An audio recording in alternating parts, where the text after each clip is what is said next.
So when did you first start getting into weed? Were you a big smoker back in the day, or how did it all come about? Yeah, probably started too early for my own good, and much to my parents' chagrin. Started like I mean, I guess I can say it way back in high school, but I would say college is really where I became a connoisseur of the plant. And I did that a lot of ways. Like I was living in Maine when I was in college, and there's a lot of like really interesting outdoor grows around there, and got to experience it that way. But yeah, I've been a lover of it for a long time. Like this famous story I like to tell is I grew up in Toronto and I went to the Legalize It March when I was 14, and that was in 2006. So about as old ahead as it gets on that What was front. the what was the scene like up there back then? It was look, I was young, so I wasn't entirely plugged into it. They had these really big legalized marches, 420 marches in Queen's Park, which is where the Ontario provincial government is. It's like right in the center of the city. And it was awesome. I mean, thousands and thousands of people went. We marched up and down Bloor Street, which is like, the main thoroughfare of the city. But I think none of us at the March 2007 could have guessed like where we're at today. I think it was literally and figuratively a pipe dream. And it's changed so rapidly since then. So I think 14-year-old me, 15-year-old me would probably make my head spin for sure. Yeah, man. And, for those that don't know, I'm talking to Jeremy Berke. He is the founder of Cultivated News, formerly a Business Insider, and now doing his own thing in the cannabis news space. Like Jeremy said, he grew up in Canada, now based in New York, bouncing around the States a little bit in the college world. So got to see a lot of the markets. Shout out to the main market. Their adult use market is a little fucky, as Brian Box Brown told us last week. Yep. And some operators have DM'd me about saying that got some hardships. But, the main market in general, good flower, medical market. Love at least for that, but adult use little dicey. But as other markets too, man. I think that's a segue into it. You've lived the experience in the U.S., seeing it, covered it firsthand. Also seen it in Canada. What are your thoughts of both markets? Are either doing it right, or what are you seeing at this point? Yeah, I mean that's a huge question. Is anyone doing it right? Right? Like you could write a PhD thesis about all the different intricacies and details. The way I like to think about it is like first and foremost from a consumer perspective, right? Like I'm a consumer, and I think that it influences my reporting. Do I get the products I want at the prices I want? More often than not, the answer is no. However, that's changing a little bit. Um, then I like to think of it. I like to call this like the first principles problem of cannabis legalization, right? It's like, who are you writing these policies for? What do the regulations mean, and how do you measure success? I think depending on what that first principle is, like, is it criminal justice? Is it getting people out of jail? Like, yeah, there's been a lot of success there. Is it for public health? Is it for reducing teen use? Yes, there's been a lot of success there, and people have studied this. Is it to erode completely the illicit market? I think there's been varying levels of success there. It's taken Canada years into legalization to do so. And even then, I think some statistics are like, 50% are still buying from the illicit market. And that's under a full federal legalization regime. The last piece of it is, does it promote opportunity, specifically economic opportunity for minorities and people who are impacted by the war on drugs? There are a lot of states who are trying really hard, New York in particular, to make that happen. Again, to varying degrees of success. Like this is a really hard thing to do. I think, as journalists, we have a role to play in ensuring that they're meeting those goals. But at the same time, it's like, if you think about this broad sweep of cannabis legalization, if you use it to fulfill all these metrics and all these goals, it's never going to be a silver bullet, right? So is it helpful in a lot of those respects? Yes. Has any jurisdiction knocked it out of the park? Probably not. However, out in the West, Washington, Oregon, Colorado, in my view, have been sort of the best of the bunch so far. Yeah, that's what I've been hearing a lot. And what about culture? I got a few buddies up in Ontario that have said, since legalization came in, they feel like the cannabis culture has really kind of been zapped out of the community. How do you feel, Canada, especially Ontario, is doing in this legalization world? Yeah, I mean, look, it's I don't want to say it's gotten corporate, but there is definitely a huge corporate element of it. I think it's changing a lot. Like, is it a good thing or a bad thing that the culture is changing around it? I don't know, right? More and more people every day who are just regular people, lawyers, doctors, or they be, are integrated into their life, and I think that's good. Is it bad that connoisseurs and people who've been in the industry for a long time, growers with a lot of institutional knowledge about different strains, are getting pushed out? Yeah, it's also bad. So I know it's a bit of a cagey answer. Like I'm mixed on that for sure. And like I have a lot of friends that smoke and partake, and they are still able to do so no matter what the culture says about what they're doing. So they're Right. okay. But yeah, that's my take on that. Yeah, I get that because I feel like, especially on the journalism side, you have to strike, that line where, whether you are an advocate for, the legal market, the unlicensed market, whatever the case may be, you kind of can't really tip your hat too much. You kind of just have to call it as it is. And, sometimes people are going to like seeing the reports that come out about it, and sometimes they're not. Exactly right. Look, like if you're a journalist and everyone's telling you you're the best and you're making everyone happy, you're probably not. You're probably more of a publicist than a journalist. And that's at the end of the day, like that's probably part and parcel of the job itself. That being said, like I think it's important. I mean, it's not. I don't think it's crucial, but I think it's important that journalists covering the space like smoke weed. And I think it's important in terms of like, how can you report on consumer trends if you have no idea what you're really talking about? How can you go to a store and be like, is this good or is this bad if you've never smoked before? And you don't have to be a stoner, but you have to have some faculty with it, right? Yeah. You'd be hard pressed to find people at major newspapers that report on beer and wine and liquor that have never drank before. Yeah, So yeah, you're not going to see many teetotalers in that space, right. Yeah, and I think that really makes a good point, because I've seen a lot of, not a lot on the journalism side, but definitely because I do copywriting as well for those that don't know. And, the copywriting side, you see a lot more people just getting in on it that don't really consume or barely consume. And I mean, like, I guess if you barely consume, you at least have that familiarity that you're talking about, but there feels like there's just not that connection to it. And it feels a bit almost like the cash grab that we've seen in a lot of states with getting the licenses and rolling out some of these companies. And, it Yeah. does concern me with how many people just see it now as kind of like, something that they don't have that connection to. Like people, I guess, just a few years ago, I felt like every one of us had that to a certain degree. Yeah, look, which is okay, right? It's like you can be like it's good to be objective and be at a remove. Like I don't want to say that every reporter, like I don't think, commodities reporters are just like shoveling corn into their faces all day, every day, right? Like I don't They want to go should be that though. far. Yeah, No, sure, they got okay. another thought. But no, at the same time, it's like, like how can you, like there's things where, and I get into this on Twitter a little bit with MSO investors, not to trash on MSOs, but it's like, I smoke enough weed to know that the product that most of them are selling is not very good. That's a Yeah. story. Like that's a story you would miss if you don't know what you're talking about.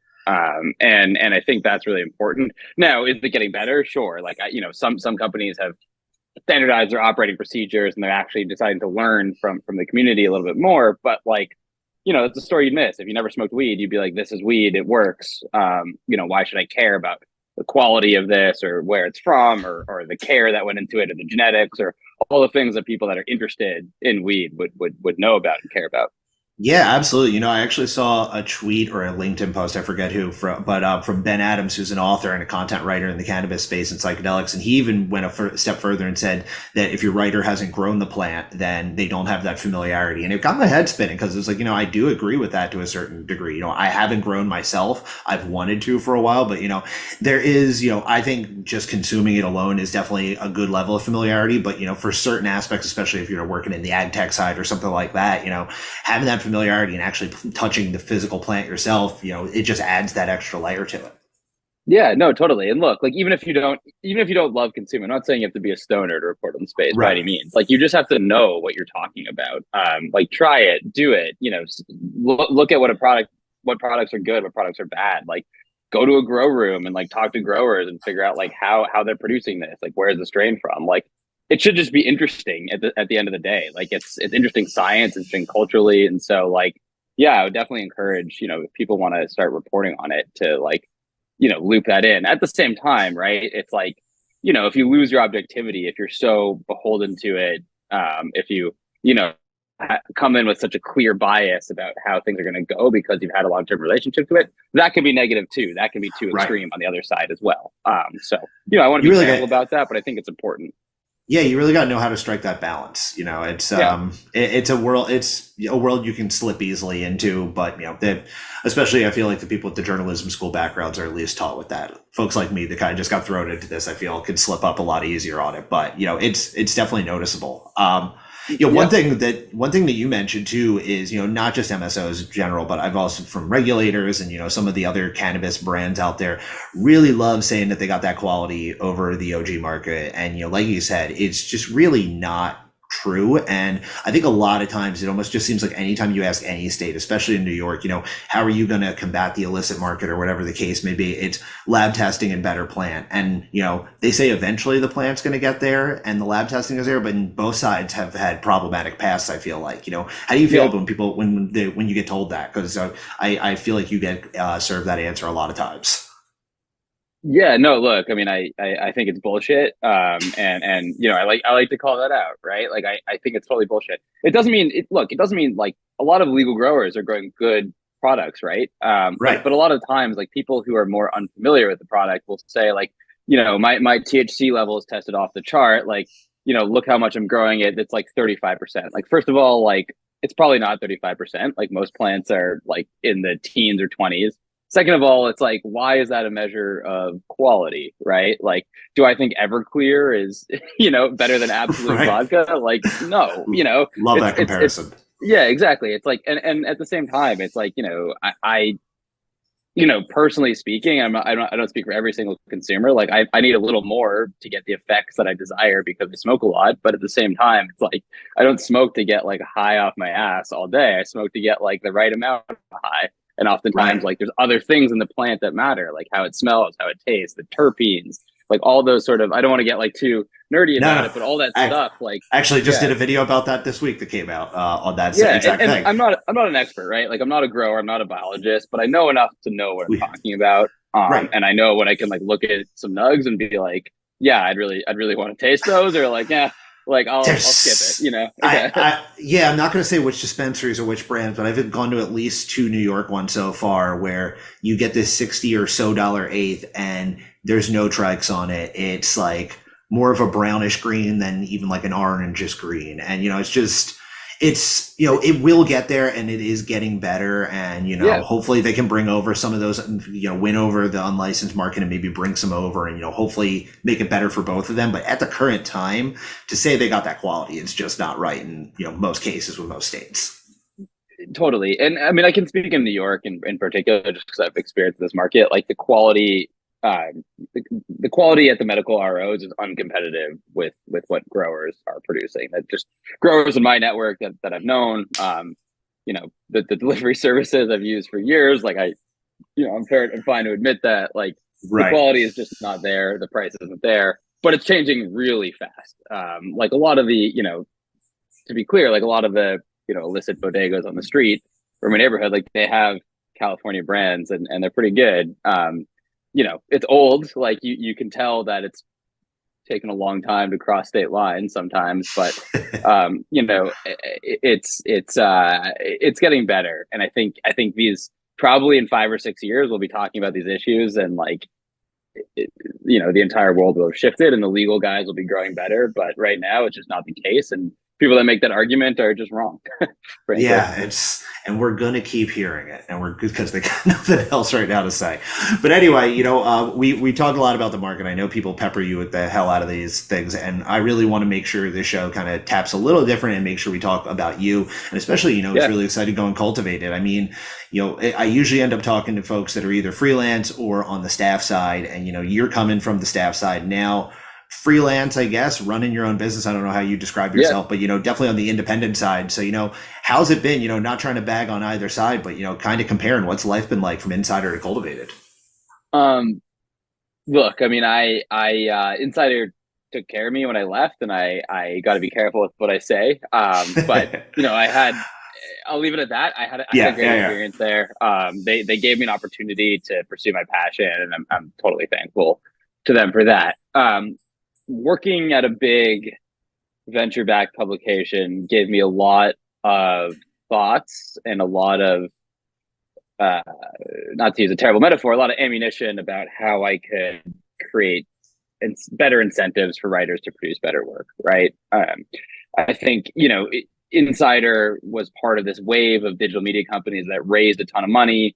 Right around 2016, 2017, they got these huge valuations that were just unsupported by the audience.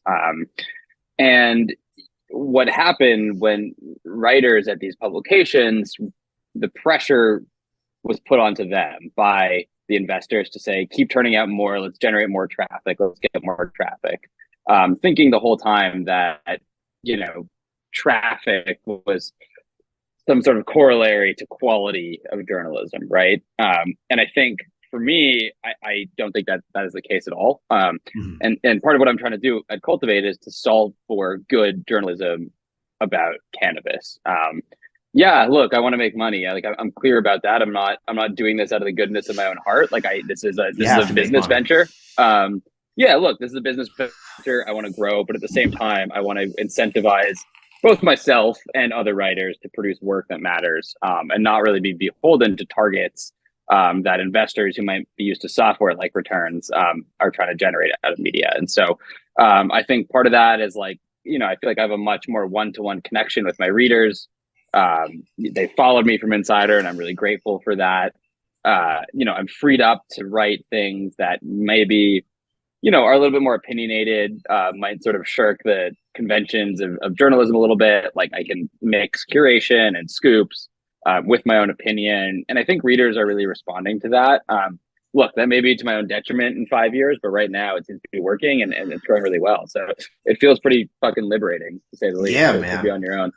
It's fucking awesome, and I'm really happy to hear that for you. I will say, as a freelancer who still writes for Insider, it's it can have its limitations, just like any other major publication. And to see, taking the positives from that experience and moving over to Cultivated, man, really awesome. Definitely check it out. I always like to tell people watching, check out the stuff. But Jeremy Berke is definitely top notch reporting, and one of the few people really that I think has successfully gone independent at this point. I think Jackie with Cannabis for a while before going over to San Diego. I think Alex with Weed Week, maybe, a few other folks, not to forget anyone there, but, there really isn't many people going that route. And I think a lot of journalists at this point are trying to get out of that system, whether it be freelance or in staff, because digital media model it's tough, and you got to find different alternatives, or I think a lot of us are going to get, phased out at some point or another. Yeah, no, I totally agree. And look, I want to be careful. The jury might still be out on success, but right now things are really good. I think it's gonna take a little bit of time before I'm remaking my salary, right? Oh yeah. And I'm aware of that, but I'm in this for the long haul. Right now, it's my goal is to grow and to grow through the production of work I really care about.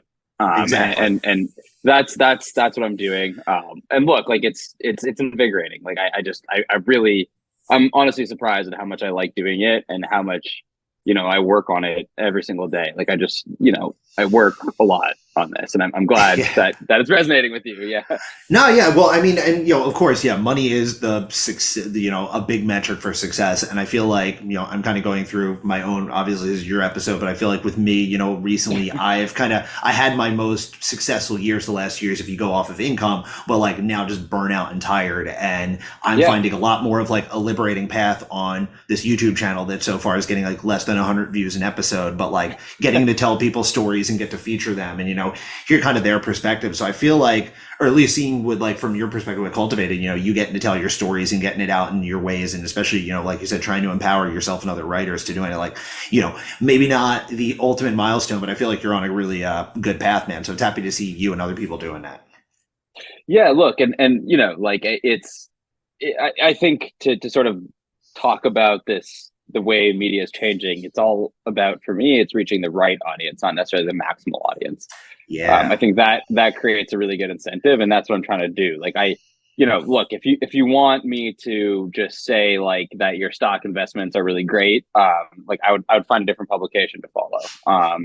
There's a If few you out there. want, yeah, exactly, right. Like it's sure they're out there, and if that's what you want to read, if that's what you feel good about, read that. If you want me to just say that everything's positive and roses, like probably find a new publication. But if you want something that's going to be interesting, that's going to be truthful, that will hold people accountable, but also celebrate wins, that's what I'm trying to do. And I would hope that the audience reaches me. And like, look, if that's not what you want to read, like I don't care. Like go somewhere else. That's Hell fine. yeah. There's enough of you that want that. So yeah. There you go, man. And by no means are we, way past our primes by any means, but we're also not the young 20-year-old writers that we were just a No. few years ago getting in this game. So, I've been seeing younger, talent getting in the game, and it's awesome. They're eventually going to be competition or colleagues or however you want to see them. I get folks asking me a lot of times, like, what's it like to get in this space? What's it like getting into media? Kind of, what's some of your thoughts on folks, should they get in cannabis media right now? And, maybe kind of walk us through a little bit of what your day like running Cultivated. Yeah. I think, okay, so I'll I'll start with the first question. Like, Yeah, big two-parter there. yeah, I mean, look, like, do I think the cannabis industry, do I think cannabis policy needs really good, really ambitious young reporters to cover everything? 110%. Um, do I think the economics of the industry currently and the media industry currently will support that? No, I don't. Um, there's a gap there. I'm pretty clear eyed about that gap. Like, luckily, I've worked long enough. I'm in a good enough financial position to try and fill that gap. Right, that's what I'm trying to do with Cultivated. At the same time, like if someone's asking me for career advice, I would say no, but I would say like keep the door open, right? And what keeping the door open means is like write stories about cannabis, like pitch to me, especially like I will pay you for these stories. Yeah. To keep the door open, but I would say it's a tough place to make a career, especially if you want to live in a city like New York right now. I think it'll Yeah. change, right? Like media does, and just from my I guess relatively long career now, like it ebbs and flows with what people are excited about, especially on the financial side of media, right? Like all of a sudden, like crypto is big, and like companies will hire a bunch of crypto reporters. It's a bit of bubble. Like AI is big, people are going to hire a bunch of AI reporters. Cannabis was big, and people hired a bunch of cannabis reporters, and it fell off a bit. But the people that are still really good are still here, and we're in this sort of quiescent period. Ready for the next wave to hit. Which I Yeah. think it's like you just have to get through it. My advice for young reporters who want to cover the space: look, like I made this calculation when I was younger. Like business journalism is always going to be more stable, more lucrative than other types of journalism. Um, that's the way the world works. You can hate it or you can use it to your advantage. I did. So, I would say like what I really look for in younger reporters is like learn a little bit about econ and finance, know how to speak the language, but also, like I said, know a little bit about the plant. Like if you match those two things, you will get opportunities. And I would love to give you opportunities if that's you. Yeah. So when I'm in editing, I'll make sure to put your email right down here so people will Yeah, connect with you. yeah, exactly. But yeah, the second question was, yeah, like what Oh does yeah, my day to yeah. day look like? Yeah, it's very ad hoc. It's organized chaos, I would say. I'm trying really hard to get the newsletter out more often. And where I think I can deliver a lot of value right now is just on my own is like curation. I just spend the entirety of my day on the internet and talk to people on the phone. Basically just trying to figure out what's going on and trying to find a signal that I can put in the newsletter. Not everything makes it in, right? When something piques my interest, I'll write about it. And oftentimes, like I would just say, like, you know, for me, like where I can deliver a lot of value on my own is through curation right now. And what that means is like I spend my entirety of my day on the internet. I'm looking at Twitter, at LinkedIn. I'm looking at my inbox and calling people on the phone. I'm just trying to find a signal and find things that jump out at me that are interesting. Every newsletter can't contain everything. Like cannabis news flow is pretty rapid, but I'll use something I saw in an article, something someone said to me as a springboard to write my thoughts about something. I've covered the space for a long time. I think that my opinions and my thoughts do have value. At least Hopefully they do. Um, but Just at a the same little. time, it's like, yeah, exactly. At the same time, it's like, I try not to be sort of confined to like the conventions of journalism. Like, I have a million story ideas I can never get to all the time. I sit on scoops sometime. Like, part of what I'm really trying to do is like drive getting exclusive information forward. But it's really hard to do when you're running your own business and you're trying to produce a daily newsletter. So right now I'm sort of focused on standing up the newsletter and then like kind of getting my scoops on an ad hoc basis. What I will say Yeah. to that is like every writer has their own method. For me, like I'm not a big outliner. I'm not a big diagrammer. I just kind of wait until I have like a spark, and I write through my thoughts. Like writing helps me think, and I go back and edit the shit out of it to make it make sense. But that's the way I do it. And Yeah, like I similar think here. if you were like a newsletter writer, like I'd probably be a terrible features reporter for a newspaper because frankly, I'd probably be pretty unreliable because I have to wait for a spark, and I don't like to be, I don't like to be honed in. I like to just kind of like write and like be free flowing, and the newsletter format really, really makes sense for me right now. Some of that is discipline that you can learn and fix, and like if you're employed by an organization, like you do have to learn that discipline. But right now, it's like it's great. I'm just free Doing your own flowing, thing. and I just exactly. I just wait to Fuck see yeah. what's exciting. So, how much weed are you smoking more now as a business owner? Are you smoking a lot more through the day, or are you doing less? Less. Really? All And right, all right. yeah, it's because I try and wait till business is over. Kudos to you. Sometimes like it doesn't really help me. Like some people I think they smoke and they get creative about writing. It actually doesn't help me at all. It makes me worse. But I use it as like the candy or the light at the end of the tunnel The or the carrot. candy to get me through the carrot at the end of the Okay, stick or there you go. whatever There you it says. And sometimes the work doesn't finish up too quickly, but go. I find it to be a fucking fantastic motivator, more Nice, so than nice. I do to spark creativity. But everyone's different, right? That's just the way the Yeah, yeah, brain yeah. works. And it works very well for me for that. Like I'd rather get everything to do to get done and then just like, smoke, go to the gym, go on a bike ride, watch TV, cook, like, do my hanging out that way. That's the beauty of the plant, man. Yeah, I'm kind of dosed with THC throughout the day to some degree, and I feel like I gotta modify it at some point because it's been going on like this way for a few years. But I have found my best groove is I'll have a good smoke, have a coffee, and then I have like a crazy rush of ideas. Like 3 out of 5 will be shit, but one or two will hold, and Yeah, and then from there, like when it comes to writing, I get too jittery and like high handed to like write. So I just do talk to text on my phone and I'll do like a that's, 3,000 word that's like a good idea. word dump and then just like edit it afterwards.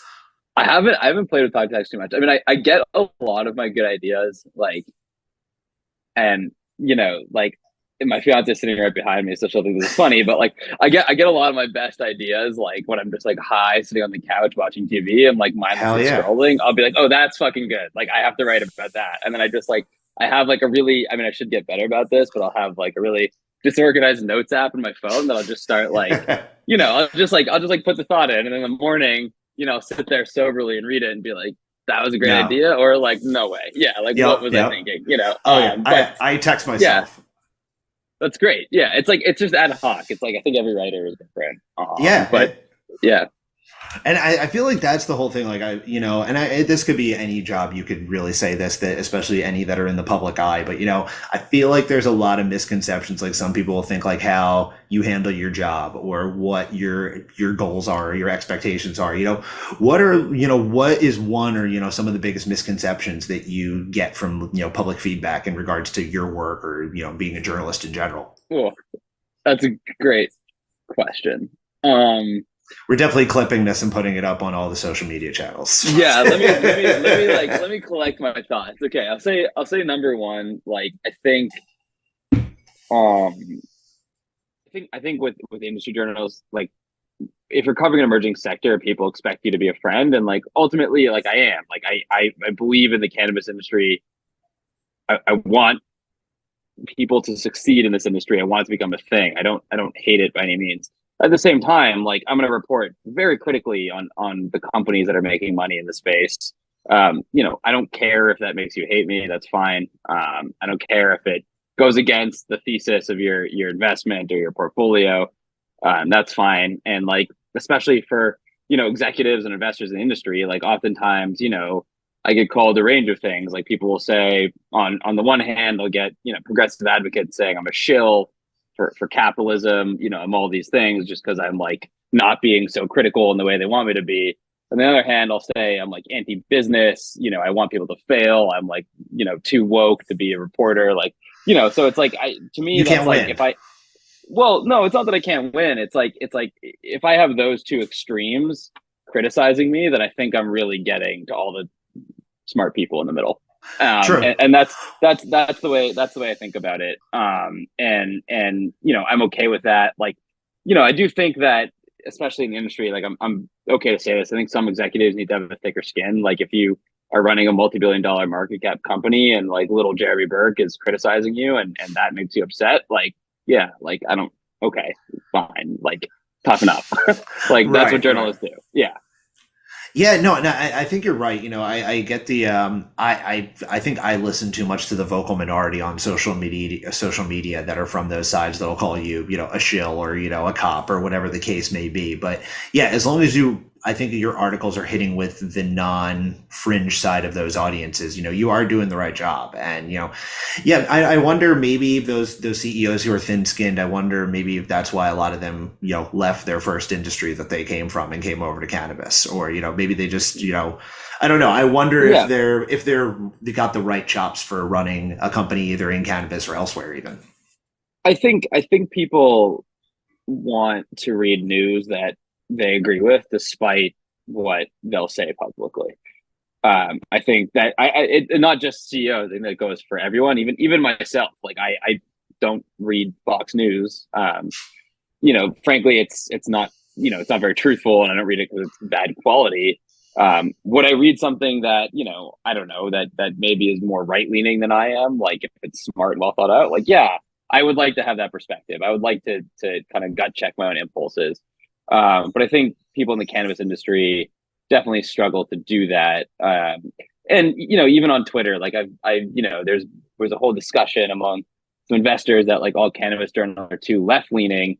Um, that's not really the case. Like I don't really think that my journalism might come off as a little bit left leaning. Maybe I am a little left leaning, but I think the real answer is that they're not as right leaning as they want us to be. Not that we're not neutral. And Yeah. that is a specific distinction that I definitely do take issue with. Yeah, I feel like that's kind of just, a little bit of just the problem with tribalism in this world, way more than cannabis. You get what you don't, or, they don't hear what they don't like, and or they hear what they don't like, and then, just assume that it's the opposite side coming for them. And, like you said, like you're too Yeah. woke to be a journalist. It's like, what is woke? Like crawling things down the middle as to who reported on it? Like, what the hell is that? I don't know. It's, Yeah. when you hear some of the feedback from people, it's just like I get you're emotional, but I don't understand anything else you're trying to drive home with your criticism or whatever that message that you just sent me was. Media has a big, especially in emerging industries, like we have platforms, media has a big role in shaping the narrative. And I do understand why that creates a lot of emotion out of people. But like the way I put it this way, it's like if you go to your favorite restaurant that you go to every Sunday night and you order the spaghetti and meatballs, one night like the meatballs are a little hard, like the sauce tastes shitty.